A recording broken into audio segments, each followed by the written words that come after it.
Episode शुरू होता है, हमें दिखाया जाता है कुछ लोग वहाँ पर बैठकर उसी जगह के बारे में बात कर रहे होते हैं। तभी एक लड़का उन लड़कियों से कहता है यहाँ पर मैं दूसरी बार आया हूँ। और वो कहता है भाई ये भी जानता था कि मेरे पैर में चोट लग गई है और ये सिर्फ मेरे कोवर्कर जानते थे। फिर हमें ताकमी और पुल का दिखाया जाता है। पुल का कहता है क्या तुम्हें कुछ पता चला? तो ताकमी कहता है मैंने पूरी रात उस सिंबल को देखने में बिताई लेकिन मुझे कुछ नहीं मिला और हालांकि मुझे लगता है ये एक सीरियस केस का हिस्सा था और इसमें सेफ्टी पुलिस भी इन्वॉल्व है और इंस्पेक्टर हुसुरु की उसका पता लगाने के दौरान लापता हो गया। फिर उपैन लगता है ठीक है यह ज्यादातर सही है, मेरे मिलने से ठीक पहले उन्होंने मुझे पा लिया, बाकी आप जानते हैं। और जिन लोगों ने मुझे इस बिल्डिंग में मारा था वो शायद हायर असासियन थे। फिर ताकुमी कहता है यदि कोई आई इंस्पेक्टर इस मामले पर था तो क्रिमिनल एक पुलिस वाला रहा होगा। फिर ताकुमी कहता है कि मैं कहूंगा कि हम इसमें पहले से इन्वॉल्व हैं। तो पुल का कहता है पुल का और शिनोयामा के बारे में क्या? और हाँ मुझे उनकी चिंता है। और साइली सब कुछ सुन रहा होता है और वो कहता है तो ये हुसुरुगी भी शामिल है लेकिन पुलिस में करप्शन है, ये बदमाश क्या लड़ने की कोशिश कर रही है। फिर वहाँ पर सायो आती है और वो कहती है मैं भूख से मर रही हूँ। तो वो कहता है मैं अभी आता हूँ। और वो कहता है फिर भी उनकी बातचीत में अजीब तरह की ठहराव है। क्या मुझे फिर से मैकेनिकल पेंसिल सुनाई देती है? और वो कहने लगता है मैं अपना मैसेज सही पर्सन को देने में सक्षम था। तो ताकुमी कहता है तुम्हारा मतलब उस डिटेक्टिव से है सुबह की इवानू में? और वो कहने लगता है हालांकि ये मेरे पछतावे से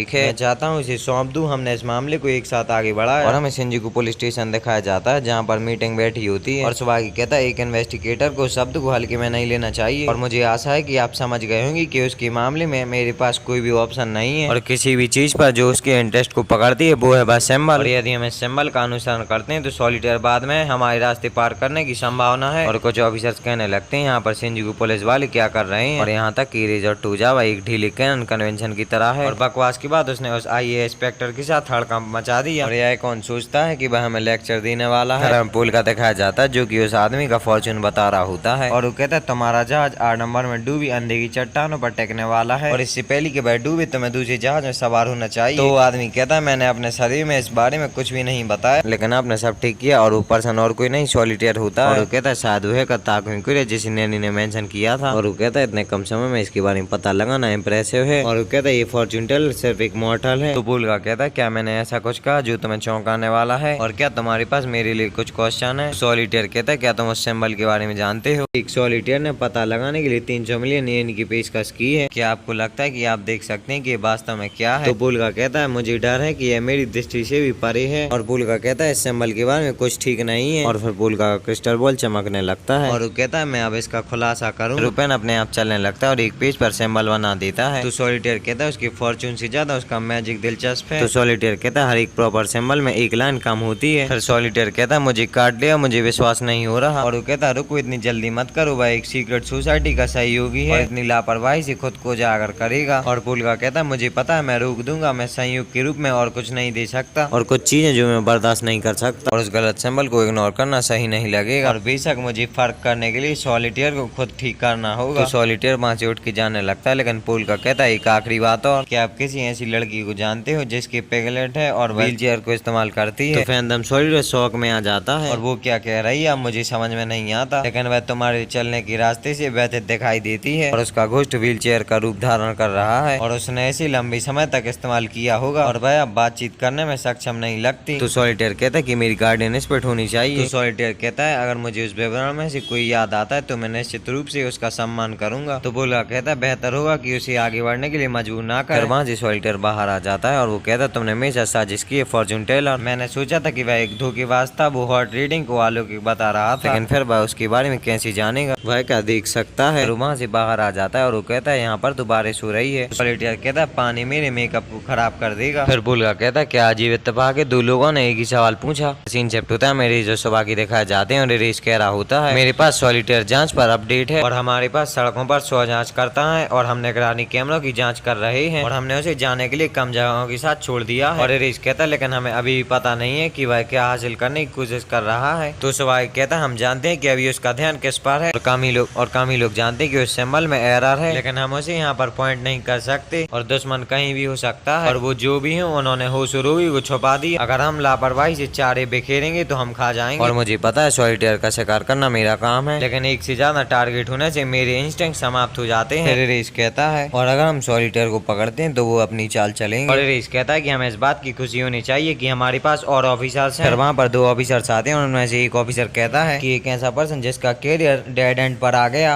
और आप निश्चित रूप से हाई और माइटी काम करते हो। तो सुबह की उनसे कहता है तारीफ के लिए धन्यवाद, मैं कम से कम इतना तो ऊपर उठ चुका हूँ कि तुम्हें ऑर्डर दे सकूं। तो सौभाग्य की वो ऑफिसर कॉलर पकड़ लेता है और वो कहता है इसे अपने सिर के ऊपर मत चढ़ने दो। तो शुरू के शराबी के रूप में बहुत से लोग अभी भी आपके समय से शिकायत रखते हैं। तो सौभाग्य कहता है आंतरिक मामलों के बारे में मुझ पर गुस्सा करने वाले होटल पुलिस वाले होंगे जो अब इससे बच नहीं सकते। फिर वो ऑफिसर सौभाग्य को छोड़ देता है और वो कहता है मैं तुम्हारी जगह जाने के लिए कह रहा हूँ। हो सकता है कि तुम अपने क्षेत्र में एक बड़ी शॉट हो, लेकिन बेहतर होगा कि आप इसे यहाँ देखें। तो सौभाग्य कहता है यहाँ तक कि इंटरनेट रूल्स के व्यवहार भी बेहतर होते हैं। लेकिन फिर से वो ऑफिसर सौभाग्य में पंच मारने वाला होता है, लेकिन रेज उसका हाथ पकड़ लेता है। रेज उसके हाथ को काफी जोर से दबाता है। तो सौभाग्य कहता है मैं ठीक हूँ और सौभाग्य से बार बार बोलता है। तो रेज उसे छोड़ देता है। फिर सौभाग्य सिगरेट निकाल लेता है। तो रेज उसकी सिगरेट जला देता है। फिर सौभाग्य कहता है हम सभी कमजोरों को निशाना बनाना बंद करने के लिए सहमत कैसे हो सकते हैं। और वो ऑफिसर रेज से कहता है क्या तुम्हें पता है कि तुम कहाँ पर खड़े हो? तुम्हारा वो स्टिंग ऑपरेशन इलीगल था। तुम्हें क्या लगता है कि अगर तुम और परेशानी खड़ी करोगे तो तुम्हारा क्या होगा? रेज कहता है बेवकूफ मत बनो, मुझे पहले ही स्टिंग के लिए पनिश किया जा चुका है। फिर वहाँ पर एक व्हाइट कोट पर ऑफिसर आता है और वो कहता है तुम यहाँ ईवा सैन के लिए झगड़े चुनने में समय बर्बाद कर रहे हो। और वो आते आते उस ऑफिसर के पैर में अपनी छड़ी फंसा देता है और उसे नीचे गिरा देता है। और जब वो ऑफिसर गिरने वाला होता है तभी वहाँ पर एक ऑफिसर उसका हाथ पकड़ लेता है और खींच देता है। और वो कहता है क्या तुम ठीक हो? और वो ऑफिसर जैसे ही उठता है तो उसका हाथ लचक जाता है। और वो ऑफिसर कहता है तुम लकी हो कि मैं यहाँ पर हूँ और रेस को नहीं पता होगा इसका इलाज कैसे करते हैं। और उसका हाथ पकड़ के जोर से पीछे करके खींच देता है और वो कहता है प्रॉब्लम सॉल्व। और उसका नाम होता है डॉन जुतुजावा। और व्हाइट कोट वाला ऑफिसर कहता है यार क्या राहत है, मैं खुश हूँ कि कोई बड़ी परेशानी नहीं हुई। और उसका नाम होता है रनमारू यात्सु। और अगर भाई मैं तुम्हें सच बताऊं तो इन लोगों ने उसे जानबूझकर पटका है। फिर वहाँ पर एक ऑफिसर और आता है और वो कहता है यहाँ पर क्या चल रहा है? और वो लोग कहते हैं सीनियर कमिश्नर हवा की। और वो लोग कहते हैं कुछ भी तो नहीं सर। वहाँ पर एक ऑफिसर और कहता है मैंने बस एक घायल सहकर्मी का प्राथमिक उपचार किया, क्या है सही नहीं है? और वो लोग वहाँ से चले जाते हैं और सौभाग्य एक ऑफिसर के साथ कमरे में आता है। और वो ऑफिसर सौभाग्य से कहता है भी गलत हो सकते हैं लेकिन उन्हें भड़काने की कोशिश मत करो, सॉलिटेयर की वीडियो ने हम सभी को पहले ही सतर्क कर दिया। और वो ऑफिसर कहता है बीप्स बनाने का प्रयास मत करो, मैं तुम्हारे लिए बस इतना ही कवर कर सकता हूँ। फिर वहाँ से सौभाग्य चला जाता है और वो कहता है इस मामले में और भी ट्रबल मेकर शामिल हो सकते हैं और लेमिंग्स भी शामिल है और इसीलिए मुझे उन सभी भरोसेमंद लोगों की जरूरत है जो मुझे मिल सकते हैं। यहाँ पर वो सारे ऑफिसर काफी स्टाइल से साथ में चलते हैं और वहाँ पर कुछ ऑफिसर कहते हैं खैर किसी भी तरह कंपास थ्री का काम नहीं बदलता है। और वो लोग कहते हैं हम इसे देखने में अपने हार्ट और सोल को लगा देंगे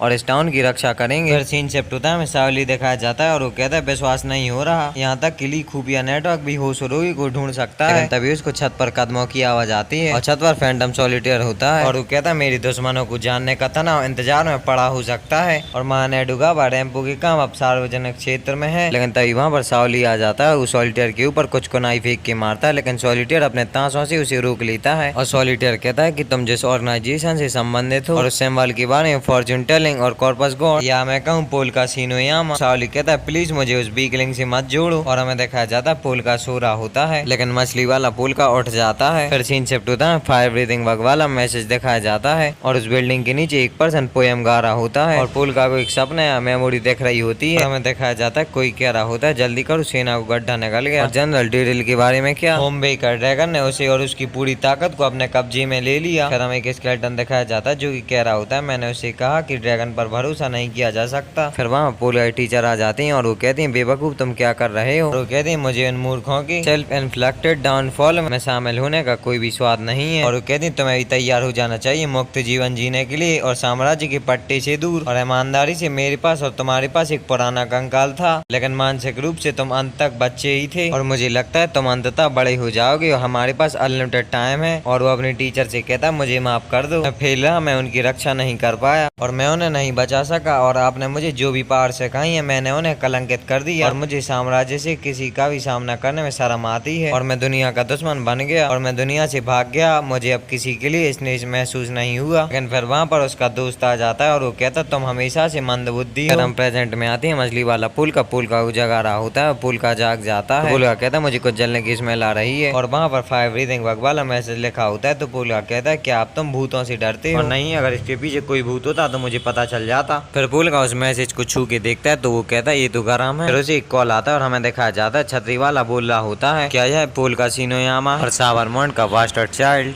तो पुल का कहता है तुम उस नाम को कैसे जानते हो? फिर हमें सॉलिटेयर दिखाया जाता है जो कि कह रहा होता है मुझे इस तरह फॉर्च्यून के साथ खेलने के लिए मजबूर कर रहे हो। तो साइली कहता है क्या वो वांटेड क्रिमिनल नहीं है जिसके बारे में हर कोई बात कर रहा है? और वो कहता है खैर जो भी हो मैं एक बार तो मैं पकड़ लेता हूँ, मैं पूछताछ के लिए अपना समय ले सकता हूँ। तो सॉलिटेयर कहता है जल्दबाजी मत करो बच्चे। और सॉलिटेयर कहता है तुम अभी भी यंग हो और अभी सुबह के 3 बजे हैं, तो एक अच्छे बच्चे की तरह बिस्तर पर जाओ। फिर सावली एकदम से अटैक कर देता है तो सॉलिटेयर उसे डॉच कर लेता है। तो सॉलिटेयर कहता है मैं मानता हूँ कोई बच्चा इस तरह नहीं चलता। तो सॉलिटेयर कहता है तो मैं इतना भी तेज नहीं हूँ, लेकिन सावली अपनी फिंगर्स में से काफी सारी ब्लेड्स निकाल लेता है और वो फिर से उस पर अटैक कर देता है, लेकिन वो डॉच कर लेता है और दूर से कोई उसे देख रहा होता है और वो कहता है यहाँ पर एक्टिविटी हुई है। फिर हमें ताकेरू दिखाया जाता है और वो कहता है लेकिन बिल्कुल वैसी नहीं जैसी हमने उम्मीद करी थी। मैं उस थ्रिल सीकर पर विश्वास नहीं कर सकता और वो मेरे ग्रैंडफादर के बॉडीगार्ड में से एक से लड़ रहा है। और वह ताकेरू कहता है हम भी अपना कदम उठाएंगे। जब संघर्ष क्षेत्र को सुरक्षित करने की बात आती है, ताकेरू कॉफी बनाता है और वो कहता है सबसे जरूरी क्वेश्चन लूट के साथ कैसे चलना है। और इसी के साथ ये एपिसोड खत्म हो जाता है।